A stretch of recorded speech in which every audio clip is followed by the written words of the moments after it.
জীবন অতিষ্ঠ, পরিবার হুমকির মুখে, ছাত্রদলের এক সন্ত্রাসীর কারণে পুরো পরিবার এখন দিশেহারা। চরঘাটিনা, উল্লাপাড়া, সিরাজগঞ্জ, সেখানে ছাত্রদলের নামধারী সন্ত্রাসী, লুচ্চা, বদমাইশ, ইয়াবাখোর, দখলদার, চাঁদাবাজ, ভণ্ড প্রতারক, মাদকাসক্ত সিরাজগঞ্জ জেলা ছাত্রদলের সহ সাধারণ সম্পাদক সাইফ পাভেল তার গুন্ডা দিয়ে আমাদের জমি দখল করে,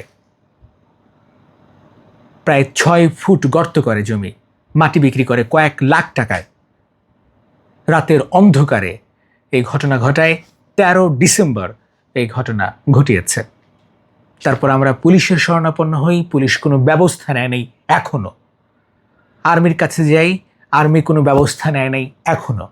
বারবার আশ্বাস দেওয়া হয় তাকে গ্রেপ্তার করা হবে, যাচাই বাছাই করা হবে, এখন পর্যন্ত ধরাছোঁয়ার বাইরে। তাকে শেল্টার দিচ্ছে কে? উল্লাপাড়ার কোন সন্ত্রাসী তাকে শেল্টার দেয়? বাংলাদেশ জাতীয়তাবাদী দল কি তাকে বলেছে কারোর জমি দখল করতে হবে? আমার মায়ের নামে কেনা জমি, আমি রাহিদ রনি 14 বছর ধরে ঢাকায় সাংবাদিকতা করছি, 4টি বড় বড় টেলিভিশনে কাজ করেছি, কয়েকটি অনলাইনে কাজ করেছি, এখনও কয়েকটি অনলাইন ডিজিটাল প্ল্যাটফর্মে কাজ করছি। তাহলে আমারই যদি এই দশা হয় তাহলে কি অবস্থা? আমাদের পরিবারকে প্রতিদিন হুমকি দিচ্ছে। আমার ছোট ভাইকে সে আক্রমণ করেছে, গণপিটুনি দিয়েছে, সে পিটিয়েছে, আইন নিজের হাতে তুলে নিয়েছে, অথচ প্রশাসন নির্বিকার, কিচ্ছু করে নাই।